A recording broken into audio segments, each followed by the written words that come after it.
Muy buenas tardes a las personas que a esta hora se conectan a nuestro programa semanal Geografía Oculta, Tertulias La Roma, programa del Ministerio de Cultura en coalición con Diámbulos, Clepsidra Editores y Ojo al Eje. Esta tarde con ustedes, como siempre, Diego Firmiano y su anfitrión Elber Coes. Detrás de este programa siempre está acompañándonos Diego Valencia Gómez, que es un gran amigo y además un gran soporte para esta plataforma que es Diámbulos, Literatura Itinerante. Bueno, sin más preámbulos, los invitamos a una conversación un poco creo que a gusto de nosotros, bastante atractiva, y es sobre quién cuenta la historia, es la voz del narrador en el relato. Nosotros vamos a hacer un examen sobre el narrador de los textos que hemos estado estudiando acá en estas tertulias y por supuesto sobre la literatura local y sobre los trabajos que solemos abordar de forma repetitiva. Además, quiero invitarlos a escuchar un poco sobre un autor que es de otro lado del mundo, como ya hemos tratado acá, y es Milorad Pavich y su libro La otra cara del viento, de la que ya un poco vamos a abordar sobre su vida y sobre este trabajo y otros libros que ha escrito. Quiero darle la bienvenida a Diego Firmiano, que es mi contertulio esta tarde. Gracias, Elber, y gracias a todos los amigos que se conectan ahora con Diámbulos, Literatura, a Diego Valencia siempre tan atento allí detrás del máster. Y bueno, esa es la idea, poder conversar. Tertulia significa eso, poder dialogar en torno a unos autores, a unas temáticas. Y bueno, ya hemos venido trabajando algunos autores de diferentes partes del mundo y hoy nos dirigimos hacia Serbia, hacia esta parte pues de Europa para hablar de Milorad Pavic, que es un autor muy desconocido, pero que podemos algo decir de él. Gracias, Diego.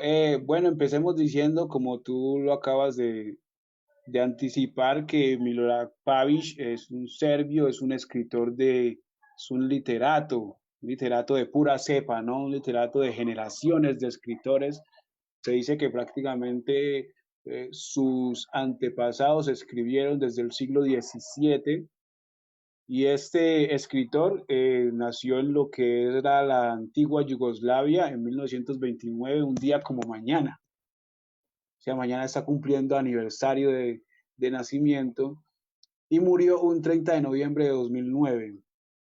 Novelista, ensayista, poeta, un crítico, historiador, por supuesto, un hombre que se le conoce principalmente, o digamos uno de los rasgos más importantes, fue que se dedicó a la historia de la literatura europea y más precisamente la historia de la literatura de su país a, de, el siglo XVII, precisamente ese siglo donde empieza su generación o su genealogía de escritores. Y como buen escritor, como buen autor, dejó varias obras, incluso fue postulado, ha sido postulado en varias ocasiones, fue postulado en varias ocasiones, porque ya falleció, para Premio Nobel de Literatura, un tipo que tenía una imaginación muy, muy, muy profunda, muy elevada, muy volada, por decirlo así, casi que tal vez por encima del nivel del Nobel de nuestro, que es Gabriel García Márquez, eh, que en nuestra región tocó el tema del el realismo mágico. Digamos que Pavich estaba a un nivel en que su literatura, y a mí esto me gusta muchísimo, Diego, querido público, y es el hecho de que básicamente él tomaba la realidad como un referente para poner a volar su imaginación. Esto es un detalle, creo que de lo que más me gusta a mí encontrar en la literatura, y lo hemos visto en autores como Gustav Mielik, también europeo, que es el autor del Golem, y estaba pensando justamente hace un momento en Isaac Bashevis Singer, que toma elementos del judeocristianismo para escribir una novela grandiosa como es El Esclavo, y muchos de sus cuentos que están compilados, por supuesto, en la editorial de Penguin Random House. Eso es lo que puedo decir hasta ahora sobre Milorá. Ahorita les avanzo. Diego, hablemos un poquito Sí, de la vida de este autor. sí, Pavic, realmente él es de Serbia. Recordemos que Serbia es un país o fue muy golpeado por el tema de las guerras del siglo pasado. Él, como los buenos autores de Oriente, también sufrió el exilio. Algunos lo comparan con Borges, Elber, algunos lo pueden llegar a pensar que su temática literaria es tan vasta, tan polifacética, tan polisémica, que ven en Pavis un referente en Oriente de casi un escritor occidental, y obviamente su literatura se desarrolló en esta parte al punto de que fue eh, postulado a Premio Nobel también de Literatura por sus amigos europeos, pero no llegó a ese nivel. Él murió en el 2009 y dejó obras muy importantes. De pronto la más conocida allí es el diccionario, déjame lo reviso acá, el diccionario Gésaro, Hánaro, creo que es, y bueno, fue un gran escritor, traductor de Lord Byron, sí, traductor también de Pushkin, traductor de algunos europeos, y se funda también con Pavic un estilo literario que es la llamada narrativa hipertextual. Creo que ese es como el plus de Pavic, en el cual en sus libros se puede ver una combinación de variedad de estilos, de temáticas, de gastronomía, su novela a veces es lenta, otras veces es rápida. Entonces en Pavic vemos un autor con el cual se puede dialogar con la literatura occidente, como bien lo ha expresado usted, Elber, y eso es lo que hace que este autor pues sea accesible, ¿sí? También por la persecución política que sufrió, aunque él no era de ningún partido político ni ninguna afiliación de ese tipo. Sin embargo, su literatura trasciende más allá de Serbia, y algunos llegan a afirmar que si los serbios hubieran leído los libros de Pavic, no hubieran llegado a esas guerras yugoslavas tan impresionantes que tuvieron el siglo pasado. Entonces vemos a un autor con un estilo que influencia una generación, que influencia un lugar geográfico en el mundo, que es Serbia, que es toda esa parte de esos países que antes pertenecían a la Unión de repúblicas socialistas, y Pavi se trasciende en Oriente, en Occidente, perdón, y casi que lo hermana con Salman Rushdie y con otros también que han sido perseguidos por regímenes por el tema literario. Diego, el diccionario de los Hazares o el diccionario de los Khazars es un libro que está escrito a propósito del hipertexto, es un libro que está escrito desde una voz femenina y está contado desde una voz masculina. Es decir, hay dos libros, ¿no? Dos versiones del mismo libro. Pero además hay algo que es muy curioso y este libro está contado también, o mejor dicho, está interpretado por tres religiones diferentes. El argumento va de eso, ¿no? De, de interpretar un sueño que tiene el rey de una tribu específica, de que uno de esas religiones, un líder de cada una de esas religiones, musulmán, eh, judío y judío-cristiano, y no recuerdo cuál es la otra, interprete este sueño y, y cada uno empieza a contar su versión, evidentemente, de los sueños. Esta forma de hipertexto me hace pensar en la gran pregunta que traemos hoy y que los autores, el público puede también empezar, digamos, a ayudarnos a resolver, y es quién cuenta la historia. Es decir, quién es el narrador en el relato, especialmente porque la duda siempre uno la siembra como lector en las novelas que están contadas en primera persona, en el relato que está contado, perdón, en tercera persona. Cuando el relato está contado en primera persona, ya no surgen tanto preguntas como quién lo hace, sino cómo lo está haciendo el narrador. Si lo está haciendo si lo está dirigiendo a determinada persona, si lo está dirigiendo a un público en general, si lo está haciendo en una dimensión, puede decirse en una dimensión física, en una dimensión psíquica, en una dimensión espiritual, como lo vemos, por ejemplo, en Dostoyevsky, que cuenta a veces sus relatos en dos, tres dimensiones, o como lo vemos en el caso de Hesse, que a mí me fascina Hesse, eh, que lo cuenta a veces en un plano más profundo, que es el de la conciencia colectiva o el de un nivel incluso en términos espirituales. Algo que tiene Milorad es el tema que a mí también me parece fascinante, es el tema de la cábala y el tema, por supuesto, del tarot. En este relato de los amantes de Constantinopla, él cuenta un relato, dos amantes que para encontrarse tienen que pasar por cada uno de los arcanos mayores del el tarot de Marsella, que me parece muy, muy atractivo y como lo hace quizás también Humberto Eco en el péndulo de Foucault, que cuenta un relato detectivesco, policíaco, si se prefiere, a través de las sefirot, de las cábalas. Esto tal vez pueda ser muy europeo, muy místico, pero sin duda es uno de los grandes recursos que se usan en la literatura europea y que a mí me permite hablar en estos términos de hipertexto y dimensiones, volver a realizar la pregunta, ¿quién está contando la historia? ¿Quién es el narrador? Sí, Elber, en la obra de Pavich hay una cosa muy interesante y creo que es importante que podamos profundizar un poco en la narrativa hipertextual, porque en la narrativa de él, en el diccionario Hazaro, ¿sí?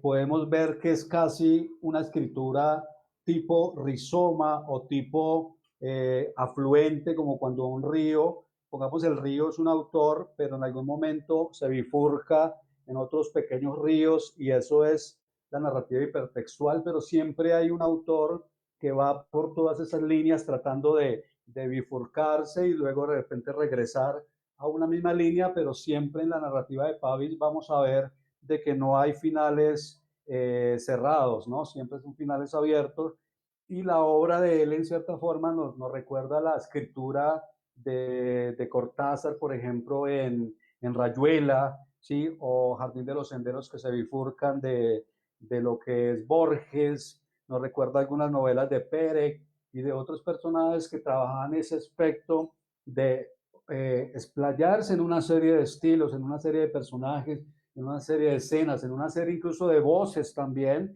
pero siempre había un autor detrás de cada bifurcación, detrás de cada laberinto, detrás de cada camino, porque esa es la maestría de la obra de Pavich, de llevarnos por varios mundos, por varias circunstancias dentro de su narrativa y no dejarnos perder en el camino. Simplemente estamos navegando inconscientemente con el autor como un Dante caminando con su Virgilio allí, guiado por los círculos del infierno.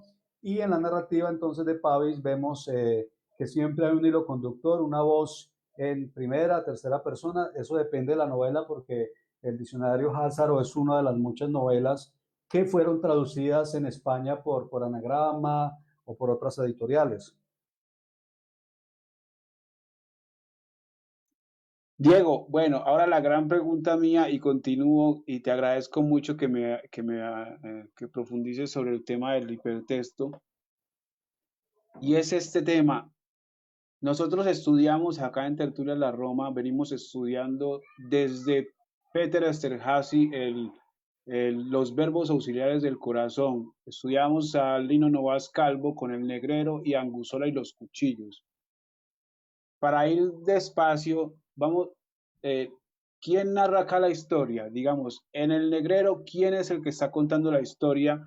Porque el negrero tiene una particularidad y es que es muy cinematográfica y nunca tenemos a un narrador en primera persona. Aquí hay una sola voz y y es el narrador de tercera persona. Ese narrador que todo está viendo. Pero pregunto, ¿ese narrador cómo ese narrador nos llega a transmitir los sentimientos si él nunca entra en la psique de los personajes? ¿Quién está Elber, contando la Elber, historia? sí, Elber, Sí. es que esa es la maestría de Pavich, porque recordemos que en el siglo pasado todavía existía la idea del narrador omnisciente, ¿no? Ese que es casi un cuerpo etéreo, que está allí narrando, transmitiéndole sentimientos y voz a los personajes, incluso hasta intencionalidades. En el caso de Pavich vemos que en la maestría, yo creo que podríamos rescatar la voz del autor dentro de todas esas hipertextualidades que él maneja. Es que es difícil decir, mira, solo hay una voz rectora que está dirigiendo este cuento de Pavich o esta novela de Pavich, porque hay que ser muy, tener ojo de crítico para decir, venga, este man está aquí, este man está allá. Por aquí podemos ver algo de lo que está diciendo Pavich, que este es Pavich mismo o es el autor mismo, el personaje central de esta novela.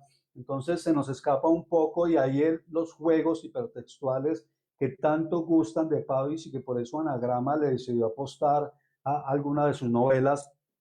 Y precisamente en este cuento que se ha explorado para esta conversación es donde se suscita el enigma y creo, como dice el dicho, no es tanto llegar a una meta, sino el camino como tal, saber que no es descubrir quién está hablando, sino recrearnos en esa multitud de escenas casi de película y de esas voces y de esos giros lingüísticos que hace Pavich, y allí es donde encontramos al final o en el medio o en cualquier parte, porque esto es un rizoma, la razón de ser de por qué Pavich quiso dar esa voz a este personaje de este cuento que estamos abordando en esta tarde, ¿no? Y La cara interna del viento, o también, ¿no?, la novela de Giro y Leandro, es realmente una de las narraciones de Pavich que más estudian en algunos aspectos para acercarse a la psicología de Pavich, a su forma de escribir, porque él fue con esa mentalidad asiática, esa mentalidad serbia, de esos grandes escritores que llegan a Occidente no para ser traducidos, sino para uno casi como Borges meterse en un laberinto y no sacar ninguna conclusión, pero a la vez decir qué buen autor tenemos aquí en nuestras manos con este libro o con esta obra. Entonces esa es la genialidad de Pavich. Sí, pero me dejas frente a Lino Novas, me dejas la duda, porque Lino Novas, pregunto, y es Lino Novas tiene un relato mucho más directo y casi que son contemporáneos, sus narrativas son contemporáneas. Lino Novas no explora estas distintas voces, aunque en el cuento de Angustura y los cuchillos sí vemos, por supuesto, una variación. Hay un narrador en primera persona que luego se deshace o más bien se separa, un desdoblamiento del texto y empieza a contarnos luego la anécdota en tercera persona. Pasa en Angustura y los cuchillos. Pero esto, digamos, esto que es tan evidente, estos cambios en la literatura más moderna, en la literatura de Pavich, no sucede en el negrero de Lino Novas. Entonces ahí es donde planteo mi duda. ¿Por qué Novas plantea una anécdota directa, casi que cinematográfica, donde hay un lente que persigue a este personaje que es Pedro Blanco, y no pasa eso en Pavich, cuando Pavich, digamos, podría decirse quizá más cercano a nosotros o más en el tiempo, ¿no? Más cercano en el tiempo. ¿Es una pregunta? Sí, claro. La idea es sintetizar, digamos, por qué hay esa diferencia entre estos dos autores. No, pues Silver básicamente tiene que ver con la cultura de cada uno. O sea, realmente aunque Pavich es más occidental que serbio, que esa parte de Rusia y de Asia, tiene que ver más con la forma, el mecanismo con el cual Pavich elabora sus personajes y configura sus voces, a cómo Lino Novascalvo también transforma. Yo creo que eso depende de los contextos, porque al menos en la novela explorando en la cara interna del viento, se habla del Bósforo, ¿no?, que es un río muy importante en esa parte de Asia. Y entonces creo que tiene que ver con el contexto, tiene que ver con el tipo de mentalidad del autor, porque toda obra es biográfica, porque toda voz tiene una intención. En Lino Novascalvo y con Pedro Blanco el Negrero se puede ver casi un trabajo de no ficción, un trabajo arqueológico, unas voces muy africanas, muy negras, muy cubanas. Podemos ver allí una cosa muy personalizada porque Lino Novascalvo estuvo mucho más influenciado por Hemingway, por Dos Pasos, por Faulkner, estuvo más influenciado por todos estos escritores de relatos casi noticiosos, de no ficción, pero en Pavis vemos casi una novelística, aunque él toca temas inherentes a Serbia, a Asia, a los házaros, que era una tribu errática de turcos, casi una migración que hubo en esa parte central de Europa. Y vemos entonces que Pavis lo que quiere es poner una voz sí personalizada, sí quizás en primera voz, pero ahí le interesa más es los juegos textuales. Yo no sé si este estilo que él escogió o prefirió para trabajarlo tenía que ver un poco con encriptar su escritura, con poner un poco de juegos en el tema de su narrativa, pero ahí es donde Pavis, por eso es que en algún momento se demora tanto para que Anagrama, para que Acal, para que Espasa Calpe lo traduzca, porque quizás estas editoriales que están en la puerta de Europa desde España también tienen esos elementos para decir, bueno, este personaje es duro de traducir porque sus novelas son muy geográficas, son muy psicológicas, lo que pudo haber pasado también con Peter Esterhazy. O sea, en algún momento ese acercamiento con Occidente les permite que ellos traduzcan esas voces que vienen elaborando en la narrativa de Asia o de Medio Oriente, la traduzcan a unas voces más occidentales, más subjetivas, más de primera persona, más lineales. Y eso en algún momento es lo que se pretende con la obra de Pavis, y que la que más resalta es el diccionario Házaro, pues porque como usted bien lo dice, hay una traducción ahí de tres religiones, que son los judíos, que son los musulmanes, creo que son, no sé si estoy seguro si son los cristianos, pero claro, es un juego donde los occidentales decimos esta cosa, nos identificamos con esto, pero otras novelas más duras como Paisaje pintado con T, que también la tradujo Anagrama, también nos mete a unos meollos de una narrativa que nos toca conocer un poco el contexto del autor para entender ciertos modismos, para entender unas voces que cambian, unas voces que a veces están en primera persona y otras veces se ponen en tercera persona y no dicen a qué pasó acá.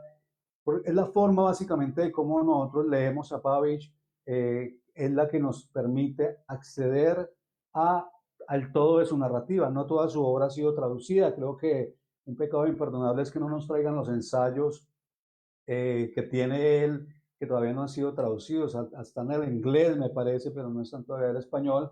Pero tenemos algunas obras que están dando vueltas y que será bueno mencionarlas más adelante para que el autor las pueda conocer. Gracias, Diego. Mira que pienso mucho en James Joyce, ¿no? En Ulises, porque Ulises es una novelota, perdón, que se cuenta a múltiples voces a pesar de que el personaje es uno solo, ¿cierto? Es una novela también que resulta una epopeya moderna. Y seguramente lo de Pavis tiene también este tipo de connotación. Yo quiero que ahora repasemos un poco a propósito de esas voces diferentes de quién está contando la historia del narrador. eh, los tres cuentos que estudiamos hace poco, que fueron el de Silvina Ocampo, el de Luisa Valenzuela y el de Platonov, que fueron Otra mamá, Hombres, animales, enredaderas y Cuchillo y madre, de Luisa Valenzuela. En estos tres relatos tenemos tres narradores muy distintos, muy distintos. Por ejemplo, si tú analizas Otra mamá de Andrei Platonov, encuentras que el narrador es directo, casi que muy parecido al del Negrero. Es decir, es un narrador que te está diciendo lo que hay afuera y que te expresa o te manifiesta los sentimientos de las personas, de los dos personajes importantes en el relato, a través de sus actos y sus voces. no ves nada más, lo demás lo intuyes o la maestría del autor te permite intuir que hay unos miedos y unas intenciones en una dimensión más profunda. Luego vamos al tema a Luisa Valenzuela, donde sí tenemos un narrador que es más omnisciente, un narrador que te advierte, tal como sucede en el móvil de Cercas, te advierte, este es un relato con tres personajes, te dice.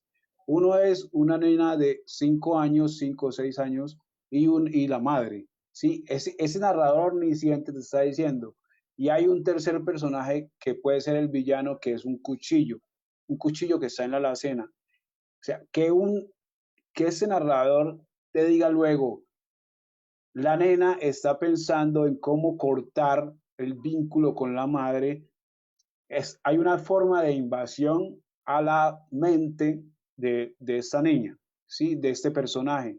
Entonces, hay una gran diferencia entre este narrador de eh, Cuchillo y Madre y el narrador de Otra Mamá de Platonov, y es que vemos que este narrador de Luisa Valenzuela rompe la primera capa de la narrativa, ¿sí? Y se va a una dimensión poco más profunda, donde empiezas a invadir al personaje y empieza a sacar las cosas que hay internas a la superficie, para que el lector de inmediato advierta que hay una dimensión diferente a la cual acceder al relato. Y así se va a pasar durante todo el cuento. Estos cuentos están publicados, por supuesto, en diambulos.com. Los hemos estado publicando para que ustedes puedan acceder a ellos. Luego tenemos Hombres, Animales, Enredaderas de Silvina Ocampo, que me parece también sumamente atractivo, porque aquí ya las voces se van a entremezclar casi que en todas sus dimensiones. Primero la dimensión donde te está contando que ya el personaje va en un avión y ese avión se estrella y cae en la selva. Y luego te va a contar los pensamientos de forma directa e indirecta de este personaje, y más allá vienen unos monólogos que son unos monólogos conscientes, los cuales yo he llamado monólogo directo pensado, porque no es un fluido de la conciencia. Es un monólogo donde él te dice, me estoy mezclando con la naturaleza. Y hay unos ojos que ven. ¿Dónde están esos ojos? O sea, la pregunta es muy consciente, pero no es una pregunta exterior, no es una pregunta a la naturaleza o a otro personaje, es una pregunta que el personaje se está haciendo a sí mismo. Entonces, aquí en este relato, por ejemplo, de Hombres, Animales, Enredaderas, cuyo título me parece muy, muy pertinente, porque Hombres te dice que es la capa más superficial del narrador. Animales te dice que es una capa más profunda e intermedia entre Hombres y Enredaderas, que Enredaderas viene a ser la capa ya más profunda, donde casi que hay una especie de simbiosis, ¿no? Entre voces y también entre personajes que son naturaleza, los ojos que me observan y yo como personaje principal. Entonces creo que, por ejemplo, ahí tenemos una respuesta, o tal vez un esbozo a la respuesta de quién es el narrador, quién nos está contando la historia, y aunque a veces parezca que la historia está siendo contada desde un solo ángulo, en realidad está siendo contada por varios personajes o por un narrador desde distintas dimensiones. Sí, no, en el caso de Pavich con la novela La cara interna del viento, podríamos pensar que los narradores son dos, ¿no? Son Leandro y Ero.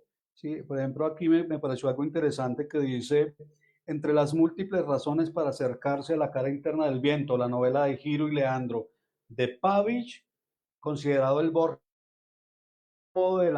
de enlazar la historia contada por Leandro con la relatada por Giro o Ero. La página azul, mar que separa ambas narraciones, las invierte en el abrazo de su encuentro. Ello no impide un desenlace fatal, dos inicios para recrear el mito clásico de museo y una misma necesidad. Entonces vemos que en esta novela de Pavis hay dos narradores casi que contándose el uno al otro o contando realmente la historia, y es casi una pieza épica de la tragedia griega, pero a la versión pues de Pavich. Y hay un fragmento acá que me parece muy interesante, esa novela, Elber, también como para acercarnos un poquito para entender la voz de Pavich. Este fragmento dice, y dando un latigazo a la luz de la luna con su cabellera, se sube a la cama, se monta horcajada sobre él dentro del lecho, lentamente como la nieve cayendo sobre la tierra y sin retroceder ni una vez se deja ir Leandro sobre su presa. Entonces vemos un lenguaje muy poético que en algún momento nos lleva a la pregunta que usted mismo nos formula o que estamos formulando, es decir, ¿cuál es la voz? ¿Cuál es la voz?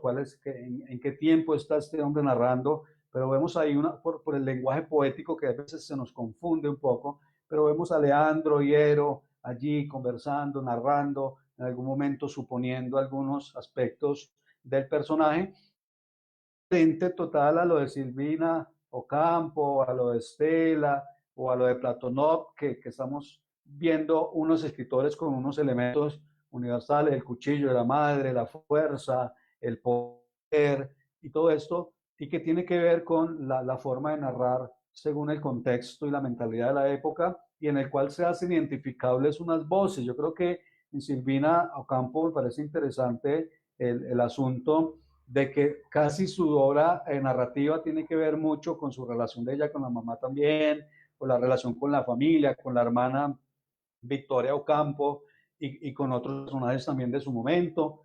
Una escritora olvidada, hablando de Silvina, una escritora olvidada, más nunca echada pues al rincón, se pudo rescatar por medio de estas editoriales y hoy se puede ver que fue una gran narradora, al igual como lo fue su hermana Victoria y al igual como lo fue Borges, porque es casi de esa misma generación, y especialmente en estos tiempos donde vemos que la mujer tiene un papel preponderante en la narrativa que ya estamos buscando y que estamos conociendo, de Estela, de Silvina, de un poco de mujeres también que están haciendo una narrativa con múltiples.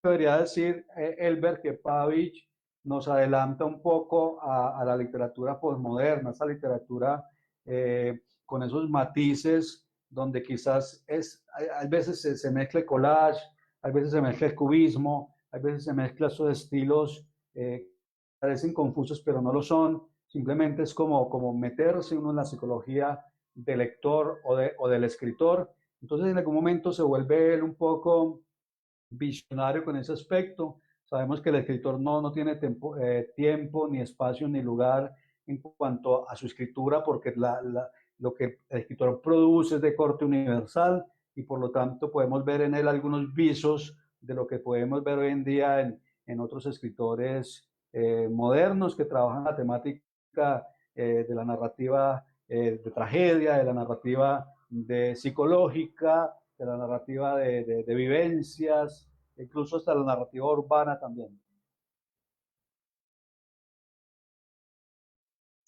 Bueno, estamos a esta hora en Geografía Oculta, Tertulia La Roma, en un programa, repito, del Ministerio de Cultura, en coalición con Diámbulos y con Ojo al Eje. Estamos hablando sobre Milorad Pavich y su obra La otra cara del viento y en relación con quien cuenta la historia y todos los autores que hemos estado tratando en estas tertulias. Diego, mencionas algo que me parece atractivo y encuentro unos elementos muy shakespearianos, ¿no? El Romeo y Julieta, estos caminos casi que separados, pero que al mismo tiempo están en correlación. Y eso es una constante en Shakespeare, ¿sabes? Está en Hamlet y Ofelia, y está también en Otelo y Casios. Creo que es una constante donde es necesaria, digamos, la contraposición para que haya tensión, donde es necesario que hayan dos polos. Y el mismo Milorad lo hace, y tal vez hay un diálogo entre la obra de los amantes los últimos amantes de Constantinopla y esta obra que es La otra cara del viento.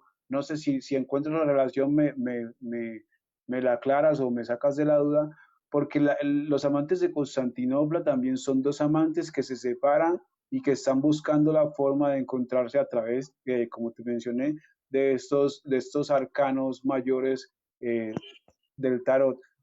Y también acá en la otra cara del viento tenemos estos dos personajes que son Leandro y Ero, que están buscando una forma de dialogar con ellos y al mismo tiempo con el mundo y su propio mundo interno, ¿no?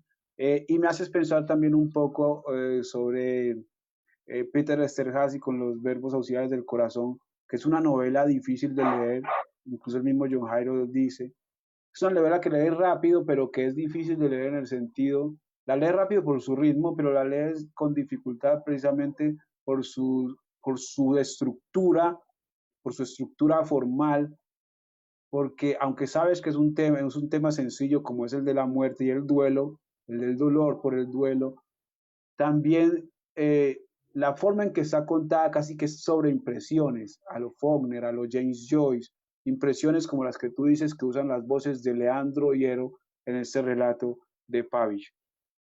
Quería dejar como esa nota y antes de quedarte la palabra, ya casi nos vamos despidiendo, recordarles que el viernes vamos a estar aquí también 45 minutos, una hora, hablando sobre Javier Cercas y sobre su novela, una novela corta, una novela muy corta, que es El Móvil, que es también un diálogo con la literatura. Vamos a estar Diego, obviamente, va a estar John Jairo, va a estar Laura Restrepo, va a estar con nosotros, y voy a estar yo como cada semana. Diego. Sí, Elber, lo que decías sobre Shakespeare me parece muy acertado. Hay una cita allí en la novela también que quiero decirle que me parece muy interesante. Dice Pavich, allí el hombre entró en el edificio, pero dejó el rollo fuera, en el suelo. Sobre el papel estaba escrito, morirás por el fuego.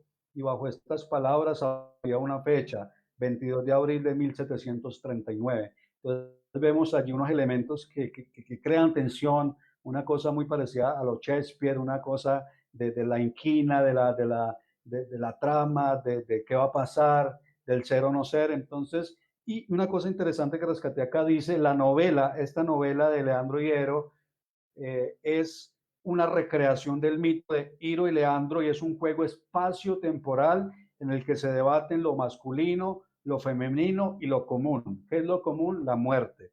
¿Listo?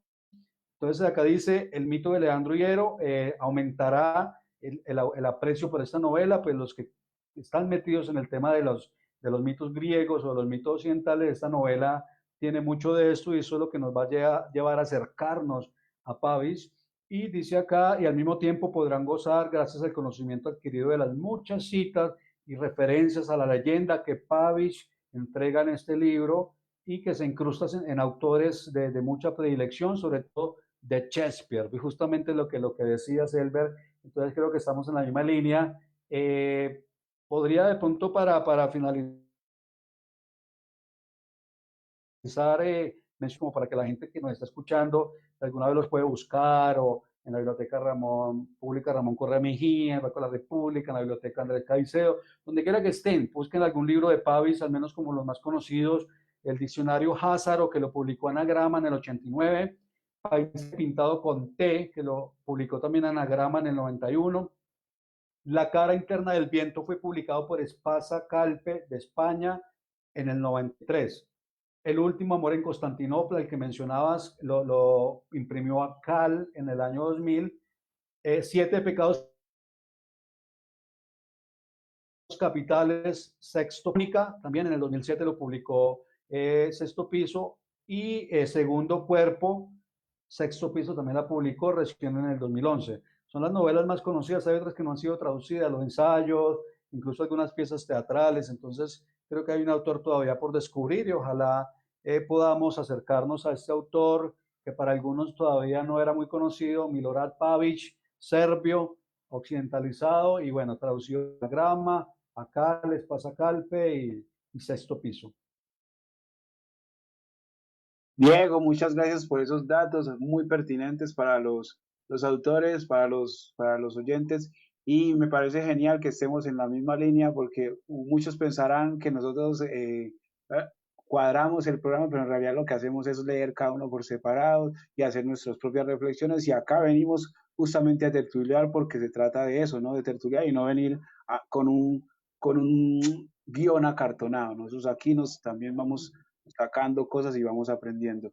Y a propósito de lo que mencionaste ahora último, eh, los epitafios que también están siempre en la obra de Peter Esterházy, creo que es algo que también incluso él mismo lo menciona al interior de la obra, que es una novela muy shakespeariana a propósito de estos dos sepultureros conversando sobre la muerte en casi el final de la obra de Hamlet. Y otra cosa que quiero decir, y eso es más un criterio personal, tú lo mencionaste ahorita, pero yo soy de los que están muy convencidos que en el arte en general, pero como estamos hablando de literatura, lo quiero poner sobre la literatura y es que solo hay dos grandes temas, y ayer lo mencionaba en el taller, relata, son el amor y la muerte. Lo demás, incluido la guerra, que pareciera tener un espacio aparte, uno los puede encontrar en estos dos grandes temas, grandes rasgos.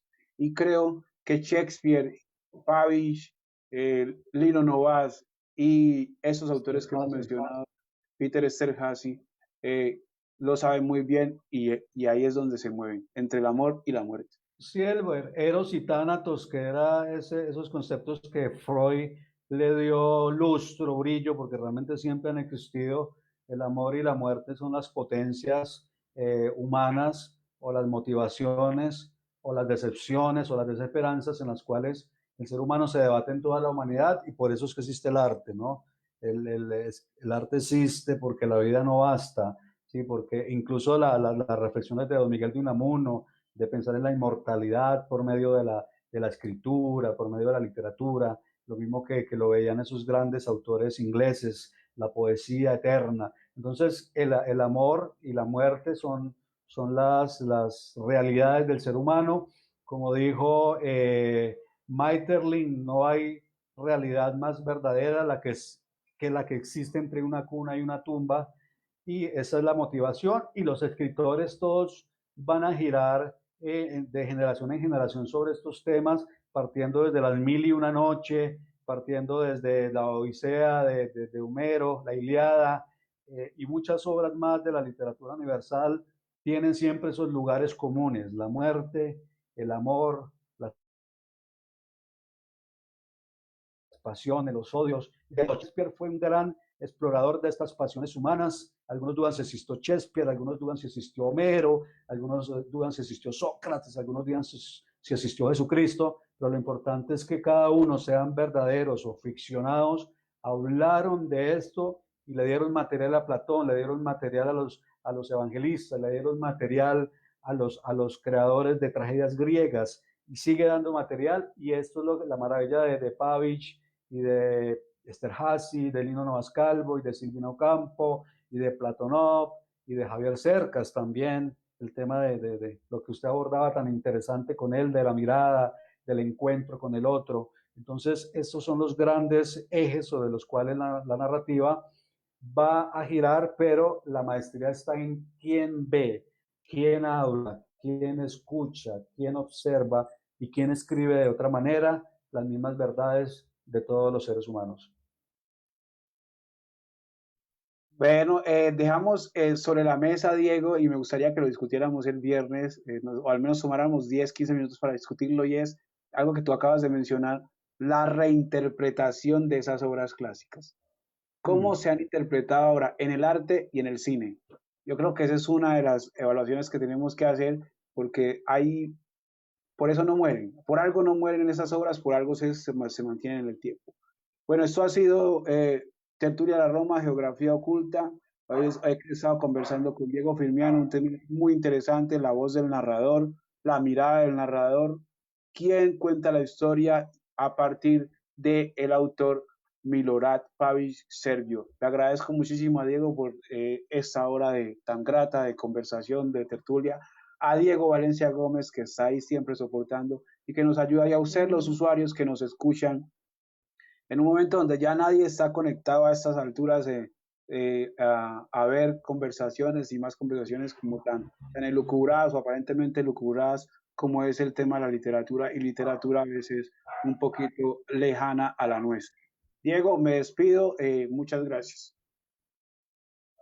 Gracias, Elber, a ti, gracias a Diego Valencia, a todo el equipo, a John Jairo, que debe estar durmiendo, comiendo chorizo en el lago hasta ahora.